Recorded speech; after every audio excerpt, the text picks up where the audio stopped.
کون ہے وجہ تخلیق کون و مکان، اور کوئی نہیں ہے حضور آپ ہیں، اور کوئی نہیں ہے حضور آپ ہیں۔ عبد و معبود کے آج بھی درمیان، عبد و معبود کے آج بھی درمیان، اور کوئی نہیں ہے حضور آپ ہیں۔ السلام علیکم ورحمۃ اللہ وبرکاتہ۔ الحمد لله وكفى وسلام على عباده الذين اصطفى، أما بعد فأعوذ بالله من الشيطان الرجيم، بسم الله الرحمن الرحيم۔ أتستبدلون الذي هو أدنى بالذي هو خير، وقال النبي صلى الله عليه وسلم: إن الله يرفع بهذا الكتاب أقواما ويضع به آخرين، سبحان ربك رب العزة عما يصفون، وسلام على المرسلين، والحمد لله رب العالمين۔ اللهم صل على سيدنا محمد وعلى آل سيدنا محمد وبارك وسلم۔ اللهم صل على سيدنا محمد وعلى آل سيدنا محمد وبارك وسلم۔ اللهم صل على سيدنا محمد وعلى آل سيدنا محمد وبارك وسلم۔ محترم علماء کرام، معزز سامعین، میرے بزرگوں اور دوستوں، اللہ تبارک و تعالیٰ نے قرآن کے ساتھ ہماری عزت کو نتھی کر دیا ہے۔ ہماری بلندی، ہماری سرخروئی اور ہماری عزت قرآن کے ساتھ ہے، اس لیے کہ قرآن ہمارا دین ہے، قرآن ہمارا ایمان ہے۔ اور اگر اللہ نہ کرے قرآن سے ہم نے لاپرواہی برتی، اعراض کیا، بے اعتنائی کا شکار ہوئے، تو ذلت ہمارا مقدر بن جائے گی۔ جیسے کہ عام طور سے دیکھنے میں آ رہا ہے، جو لوگوں کو دلچسپی علوم عصریہ میں ہے، اتنی دلچسپی قرآن کے سیکھنے سکھانے میں نہیں ہے۔ مشکل سے 2%، 2.5% بچے مدرسوں میں آتے ہیں، اور باقی اکثریت وہ ہے جو اسکولوں کی طرف رخ کرتے ہیں۔ اور کچھ ایسے ہیں جو نہ قرآن پڑھتے ہیں، نہ علوم عصریہ پڑھتے ہیں، بالکل ہی جاہل رہتے ہیں۔ ان کا نہ دین سے تعلق نہ دنیا سے تعلق ہے۔ علوم عصریہ کو پڑھنا برا نہیں ہے، لیکن قرآن چھوڑ کر کے، قرآن سے بے رغبتی کا اظہار کر کے پھر ان علوم کو حاصل کرنا، یہ بہت ہی خطرناک ہے۔ اس لیے ضرورت ہے کہ ہم جس طریقے سے توجہ دیتے ہیں علوم عصریہ کی طرف، اس سے زیادہ توجہ دینے کی ضرورت ہے کہ ہم قرآن کو سیکھیں، قرآن کو عملی جامہ پہنانے کی کوشش کریں۔ میں نے جو آیت پڑھی ہے، اگرچہ یہ آیت بنو اسرائیل کے سلسلے میں ہے جب وہ میدان تی میں تھے، اور اللہ تبارک و تعالیٰ کی طرف سے ان کے لیے غیبی روزی کا انتظام کیا گیا، من اور سلوہ، بٹیر اور حلوہ، ان کے لیے اللہ کی طرف سے انتظام ہوتا تھا۔ لیکن وہ اتنے بدنصیب اور بدبخت تھے، کہنے لگے جی ہم کھاتے کھاتے تھک گئے ہیں، ایک ہی ڈش کب تک کھائیں گے، لہذا اب کھانا بدلنا چاہیے۔ ہمیں کھیرے ملیں، دال ملے، پیاز ملے، لہسن ملے، یہ چیزیں ہمیں چاہیے۔ تو اللہ تبارک و تعالیٰ نے اس کے جواب میں ان سے فرمایا اتستبدلون الذی هو ادنی بالذی هو خیر، کیا تم اعلیٰ چیز کے بدلے میں ادنا کو پسند کر رہے ہو؟ جو تمہیں اعلیٰ قسم کی غذا مل رہی ہے، بٹیر اور حلوہ، اس کے مقابلے میں تم پسند کرتے ہو کہ دال چاہیے ہمیں کھیرا ککڑی چاہیے، پیاز لہسن چاہیے، اعلیٰ کو چھوڑ رہے ہو، ادنا کو قبول کر رہے ہو، اس سے بڑی نادانی اور تمہاری بیوقوفی کیا ہو سکتی ہے؟ یہ بنو اسرائیل کے لیے اللہ نے فرمایا تھا۔ لیکن اگر ہم دیکھیں اس آیت کے پس منظر میں، کہیں ہم بھی تو اس کا شکار نہیں ہو رہے۔ اللہ نے ہمیں قرآن دیا ہے، ہم قرآن کے مقابلے میں دوسرے علوم کو ترجیح دے رہے ہیں، تو ہمارے اوپر بھی آیت صادق آئے گی یتستبدلون الذی هو ادنی بالذی هو خیر۔ اللہ نے اعلیٰ درجے کا علم ہمیں قرآن کا دیا ہے، ہم اس سے اعراض کر کے دوسرے علوم کو حاصل کر رہے ہیں۔ اللہ تبارک و تعالیٰ نے ہمیں دین دیا ہے، اس دین سے اعراض کر کے بے دینی کی طرف رغبت کر رہے ہیں۔ اللہ تبارک و تعالیٰ نے ہمیں مدارس دیے ہیں، مدارس سے اعراض کر کے ہم اسکولوں کی طرف رخ کر رہے ہیں۔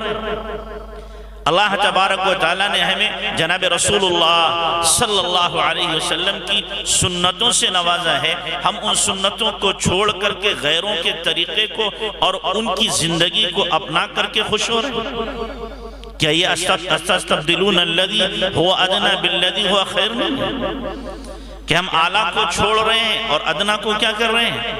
قبول کر رہے ہیں۔ جن کے اندر اللہ نے عزت رکھی تھی اس کو ہم چھوڑ رہے ہیں، اور جہاں ذلت ہے اس کو ہم کیا ہے اپنے سینے سے لگا رہے ہیں۔ ہم غور کریں چیز پر، اپنے بچوں کے لیے ہم کیا پسند کر رہے ہیں؟ دین پسند کر رہے ہیں یا بے دینی پسند کر رہے ہیں؟ مدرسے پسند کر رہے ہیں یا اسکول پسند کر رہے ہیں؟ قرآن پسند کر رہے ہیں یا سنسکرت پسند کر رہے ہیں؟ ہم اپنے بچوں کے لیے اللہ کے نبی جناب رسول اللہ صلی اللہ علیہ وسلم کا طریقہ اور آپ کی سنتیں پسند کر رہے ہیں یا غیروں کے اطوار و عادات و اخلاق کو ہم پسند کر رہے ہیں؟ ہم اپنے بچوں کے بارے میں دیکھیں، اپنے بارے میں دیکھیں کہ سر سے لے کر پیر تک ہماری زندگی اللہ کے نبی صلی اللہ علیہ وسلم کی سنتوں کے مطابق ہے، ہمارے بچوں کی زندگی اللہ کے نبی کی سنتوں کے مطابق ہے یا یہود و نصارہ اور غیر قوموں کے طریقے کے مطابق ہے؟ ہم نے یہ کیا ہے جو بنو اسرائیل نے کیا تھا، اتستبدلون الذی هو ادنی بالذی هو خیر، کہ ادنا کو پسند کیا تھا، اعلیٰ کو فراموش کیا تھا، چھوڑ دیا تھا، اعراض کیا تھا۔ ہم بھی یہی کر رہے ہیں، جبکہ اللہ تبارک و تعالیٰ نے صاف اعلان کیا ہے کہ جنت کے تمام راستے بند ہو چکے ہیں سوائے اس راستے کے جو جناب رسول اللہ صلی اللہ علیہ وسلم کا ہے، اور ہم ان راستوں پہ چل رہے ہیں۔ جو قدر، جو عظمت اور جو محبت ہمارے دلوں کے اندر دنیاوی ڈگری والوں کی ہے، کیا وہ عظمت، وہ قدر اور وہ محبت ہمارے دلوں میں علماء کی اور مشائخ کی اور اسی طریقے سے حفاظ اور قراء اور اماموں کی ہے؟ ہم ان کو بڑا سمجھ رہے ہیں، ان کو چھوٹا سمجھ رہے ہیں۔ جو امام نماز پڑھا رہا ہے ہماری نگاہ میں اس کی ویلو کتنی ہے؟ اور جو ایک بڑا انجینئر ہے، ڈاکٹر ہے، پروفیسر ہے یا اسی طریقے سے کوئی سیاسی بڑا آدمی ہے، اس کی ہماری نظر میں قدر کیا ہے؟ ہم اس کے ساتھ آؤ بھگت کا کیا معاملہ کرتے ہیں؟ اتستبدلون الذی هو ادنی بالذی هو خیر، کہ ہم نے اعلیٰ کو چھوڑا ہے اور ادنا کو کیا ہے؟ پسند کیا ہے۔ ہم میں سے ہر آدمی اپنے گریبان میں منہ جھانک کر کے دیکھے، ہر آدمی اپنے ضمیر کو ٹٹولے، ہر آدمی ذرا اپنے بارے میں غور کرے، کہیں ایسا تو نہیں کہ میں اس آیت کا مصداق بن رہا ہوں، ایسا تو نہیں یہ آیت میرے اوپر چسپاں ہو رہی ہے، جو اللہ تبارک و تعالیٰ نے بنو اسرائیل کے لیے کہا تھا وہ میرے اوپر تو صادق نہیں آ رہا۔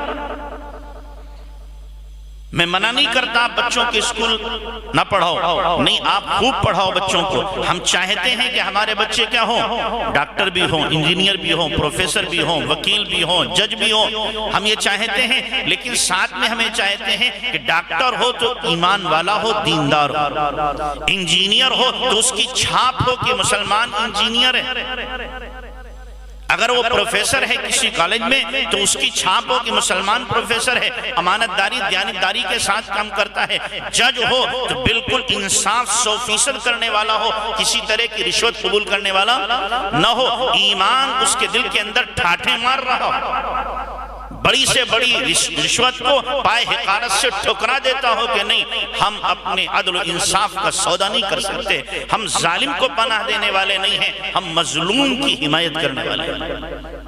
ہمیں ایسے ججوں کی ضرورت ہے، ایسے وکیلوں کی ضرورت ہے، ایسے ڈاکٹروں کی ضرورت ہے جن کے دل ہمدردی کے جذبات سے لبریز ہوں، جو لوگوں کے ساتھ ہمدردی اور خیرخواہی کرتے ہوں۔ ہمیں ایسے ڈاکٹر نہیں چاہیے کہ وہ انتظار کرتے ہوں کوئی ہمارے پاس پیشنٹ آئے اور کوئی مریض آئے اور ہم اچھی طریقے سے اس کو لوٹ لیں، اچھی طریقے سے اسے کھسوٹ لیں اور زیادہ سے زیادہ مہنگی دوا اس کے لیے لکھ دیں اور جو کچھ جیب میں ہے سارا کا سارا اس کا کھینچ لیں۔ ایسے ڈاکٹر، ان ڈاکٹروں کو ڈاکٹر کہنا بھی شاید اس پیشے کی توہین ہوگی، اس پیشے کی توہین ہوگی۔ ہم تو یہ چاہتے ہیں ایسے ڈاکٹر ہوں کہ اگر کوئی غریب آیا ہے اور کوئی مفلس آیا ہے، کوئی بیچارہ معذور آیا ہے اور جس کے پاس پلے کچھ نہیں ہے، تو ڈاکٹر اپنی جیب سے لگانے والا ہو، لینے والا بھی ہو، لگانے والا بھی ہو، اپنی طرف سے اس کا علاج کرنے والا ہو، نہ یہ کہ جب تک پہلے جمع نہ کر دے، لکھوا نہ لے، اس وقت تک اس کو اپنے یہاں ایڈمٹ ہی نہیں کرے۔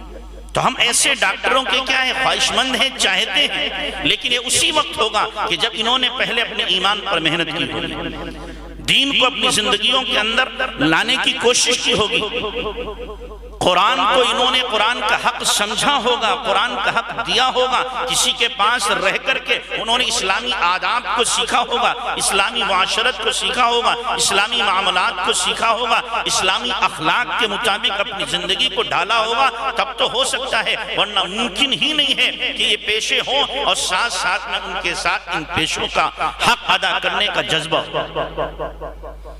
تو اس لیے میرے بھائیوں، ہمیں غور کرنا پڑے گا کہ ہم اپنے بچوں کو اسکول میں اگر ڈال رہے ہیں تو ہم نے ان کا ایمان ایسا مضبوط کر دیا ہے کہ کفر کی آندھیوں میں اپنے ایمان کو بچا سکیں، کہ ہم نے ان کے ایمان کو اتنا پختہ کر دیا ہے جب ارتداد کی لہریں چل رہی ہوں ان لہروں کا یہ مقابلہ کر سکیں، جیسے کہ اس وقت ہو رہا ہے کہ چاروں طرف سے ارتداد کی کیا ہے، آندھیاں چل رہی ہیں، بگولے اور طوفان اٹھ رہے ہیں۔ ایسے موقع پر اگر ماں باپ نے اپنے بچوں کی ایمان کی حفاظت کی محنت کی ہوگی اور ایمانی درس دیا ہوگا، اللہ رسول کی محبت کو ان کے قلوب میں راسخ کیا ہوگا، کتنے ہی طوفان آ جائیں، کتنے ہی بگولے آ جائیں اور کہیں سے بھی بڑے سے بڑا شرک اور کفر اٹھے، ان کے پائے استقامت میں جنبش نہیں آ سکتی، کبھی یہ حرکت نہیں کر سکتے۔ لیکن اگر بچوں کے ایمان کی ہم نے فکر نہ کی اور بچپن میں ہم نے اللہ رسول کی محبت کو، قرآن کی عظمت کو ان کے قلوب میں راسخ نہیں کیا،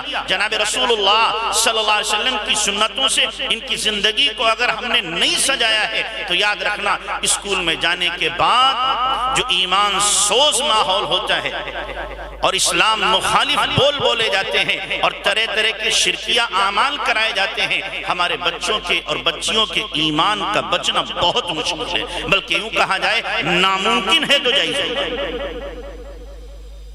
تو اس لیے ان مدارس کی قدر کرو، مدارس والوں کی قدر کرو اور ان کو عظمت کی نگاہ سے دیکھو اور ان کی خدمت کو سراہو اور اس کو قبول کرو اور جتنا ہو سکتا ہے ان کی خدمت کرو۔ یہ معمولی چیز نہیں ہے، معمولی چیز نہیں، آپ اس کو معمولی سمجھ رہے ہو، لیکن حقیقت میں اللہ کے ہاں ان کا بڑا مقام ہے، بڑا مرتبہ ہے۔ آپ جتنی عظمت کرو گے، جتنی محبت سے ان کو دیکھو گے، اللہ آپ کو اتنا نوازے گا۔ ہم نے نہیں دیکھا کسی ایسے آدمی کو کہ وہ مدارس کی قدر کرتا ہو، علماء کی عظمت کرتا ہو اور اللہ نے اسے محروم کیا، بلکہ جتنے بھی علماء کی قدر کرنے والے اور مدارس میں خرچ کرنے والے، مساجد میں خرچ کرنے والے ہیں، اللہ تبارک و تعالی چند ہی سالوں میں دنیاوی اعتبار سے بھی ان کو بہت کچھ نوازتا ہے، بہت کچھ نوازتا ہے۔ تو اس لیے یہ ہمارے محسن ہیں. محسن یہ چٹائی پر بیٹھ کر کے صبح سے لے کر شام تک قرآن پڑھاتے ہیں، اور تنخواہ کیا ملتی ہے ان بیچاروں کو؟ 5,000 7,000 8,000، بہت تیر مارا تو 10,000 دے دی، 10,000 تنخواہ دے دی، اور اس پر بھی احسان جتایا جا رہا ہے. اور بیچاروں کو تنخواہ دی نہیں جاتی بلکہ خود ہی چندہ کریں، در در کی ٹھوکریں کھائیں. رمضان میں آپ تو اے سی میں رہو، پنکھوں میں رہو، کولر میں رہو، یہ جا کر کے رمضان کی دھوم میں کسی کی دکان پر، کسی کی فیکٹری پر، کسی کے مکان پر جا کر کے دھکے کھاتے ہیں، کڑوی کسیلی سنتے ہیں، چندہ کرتے ہیں، اور پھر اس میں سے کیا ہے تنخواہ لیتے ہیں، اور پھر بھی چور یہی ٹھہرتے ہیں کہ مولوی بڑے مزے کر رہے ہیں. ہاں، بہت سو کی زبان پر یہ آتا ہے کہ غبن کر رہے ہیں، بدماشیاں کر رہے ہیں، یہی الفاظ سننے کو ملتے ہیں. یاد رکھنا، ایسا نہیں ہے کہ ہم مولوی لوگ کمانا نہیں جانتے ہیں، آپ کی روٹیوں پر پل رہے ہیں. کمانے پہ آئے تو ہم بھی کما سکتے ہیں. میں بات بارہا کہا کرتا ہوں کہ جب اللہ نے ہمیں قرآن کی حفظ کی اور احادیث کی اللہ تبارک تعالیٰ نے توفیق دی ہے، اور اس کو ہم نے اپنے دل و دماغ میں بسایا ہے، تو کیا ہم دنیا کے ٹکے کما نہیں سکتے؟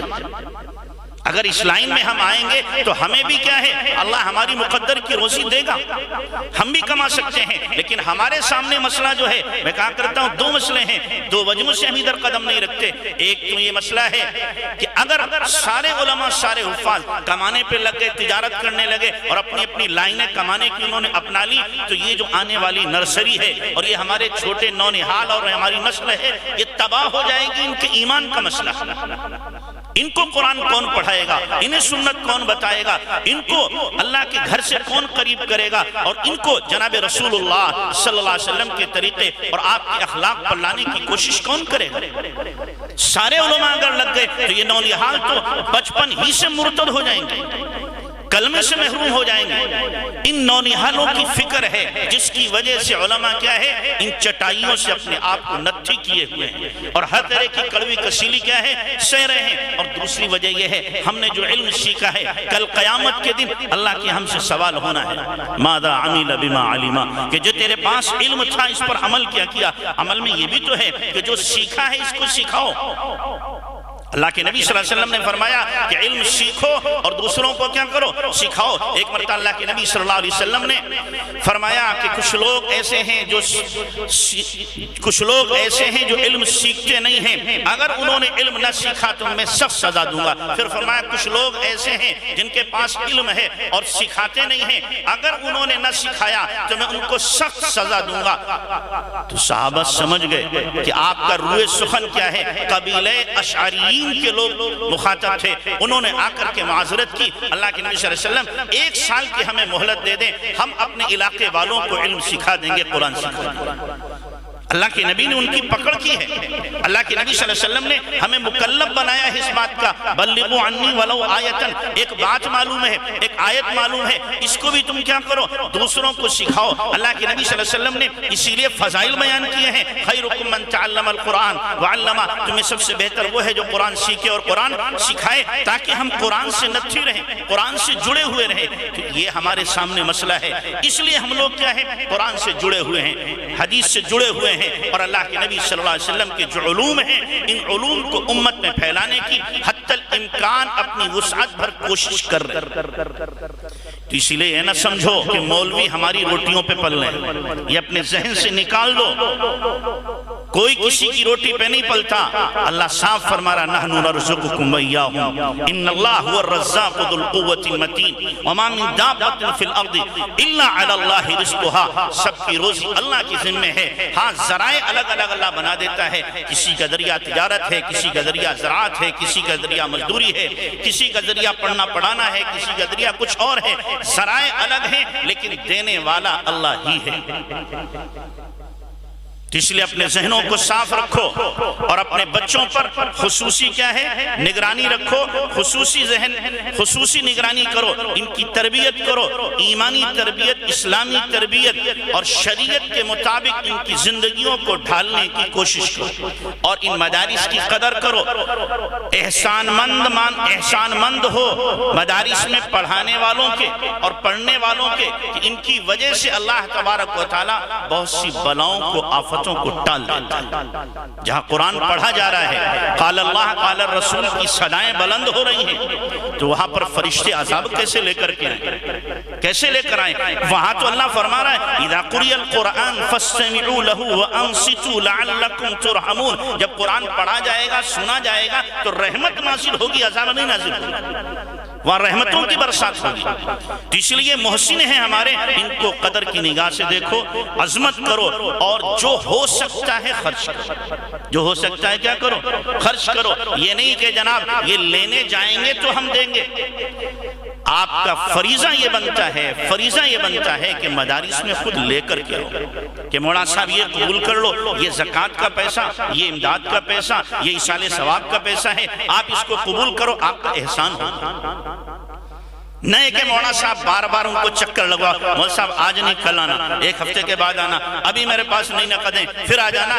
یہ طریقہ ٹھیک نہیں ہے۔ علماء کو اپنے دروازے پہ بلانا اور بار بار چکر لگوانا، یہ علماء کی توہین ہے، یاد رکھنا، توہین ہے علماء کی۔ اس سے اپنے آپ کو بچاؤ، کہیں ایسا نہ ہو جس رب نے آپ کو دیا ہے یہ رب چھین کر کسی اور کو دے دے، کسی اور کے پاس پہنچا دے اس مال کو۔ تو اپنے مال کا خاص حصہ قرآن کی خدمت کے لیے مختص کر دو۔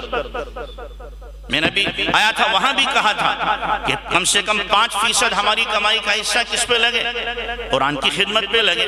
10% حصہ ہمارا کمائی کا قرآن کی خدمت پر لگے۔ 100 روپیہ کماؤ، 5 روپیہ نکال کے رکھ دو، یہ مدرسے کے لیے، یہ مسجد کے لیے، یہ بیواؤں کے لیے، یتیموں کے لیے، مسکینوں کے لیے، معذوروں کے لیے، بیماروں کے لیے نکال کے رکھ دو، اور جب موقع ملے اس کو دے دو۔ آپ کی اس خرچ کرنے پر اللہ تبارک و تعالیٰ کی طرف سے آپ کی روزی کے دہانے کھل جائیں گے، اللہ تبارک و تعالیٰ بے پناہ نوازے گا۔ کسی کو آپ نے نہیں دیکھا ہوگا کہ راہ خدا میں خرچ کرنے کے بعد میں وہ کنگال ہوا، کسی کو نہیں دیکھا ہوگا۔ ہاں ایسا ضرور ہوا ہے کہ ایک آدمی نے کہاں خرچ کیا؟ شادی میں خرچ کیا، مکان بنانے میں خرچ کیا، اور جناب مقدمات میں خرچ کیا، اور عیاشیوں میں خرچ کیا، تو معلوم ہوا کنگال ہو گیا۔ ہمارے ایک جاننے والے ہیں، انہوں نے شاندار مکان بنایا، مکان بنانے کے بعد میں لاک ڈاؤن لگا، کاروبار سارا ٹھپ ہو گیا، اب وہ مکان بیچ رہے ہیں۔ مکان بیچنے کی نہیں، کاروبار ہے نہیں، مکان بیچیں گے، لوگوں کا قرضہ چڑھ گیا وہ اتاریں گے۔ ایسا تو ہوتا ہے، لیکن ایسا کبھی نہیں ہوتا ایک آدمی نے بہت بڑی کمائی اپنی مدرسے میں دی ہو، یا مسجد میں دی ہو، یا کسی مسکین مزدور فقیر یا معذور بیمار پر لگائی ہو، بیوہ پہ لگائی، یتیم پر لگائی ہو، اور اس کے بعد کہے جناب کنگال ہو گیا، اب مجھے خود چندہ دے دو۔ ایسا کبھی نہیں ہوتا۔ اللہ کی غیرت اس بات کو ہرگز گوارا نہیں کرتی کہ ایک بندہ میرے نام پر خرچ کر رہا ہو اور میں اسے کنگال کر دوں۔ تو اس لیے آپ سب طے کرو کہ انشاءاللہ ہم اپنی کمائی کا معتد بے حصہ اللہ کے راستے میں لگائیں گے۔ لگاؤ گے نا انشاءاللہ؟ علماء کی قدر کرو گے، اور یہاں سے ایک بات طے کر کے جاؤ کہ ہماری صبح اس حال میں ہوگی کہ ہم روزانہ قرآن کی تلاوت کریں گے۔ کرو گے نا انشاءاللہ؟ جتنا ہو سکے، 1 پارہ، 1.5 پارہ، آدھا پارہ، کچھ نہیں، پاؤں پارہ، لیکن قرآن روزانہ پڑھو، تاکہ اللہ سے کہہ سکو اللہ میں نے صبح جو کی تھی وہ تیرا قرآن پڑھ کر کے کی تھی۔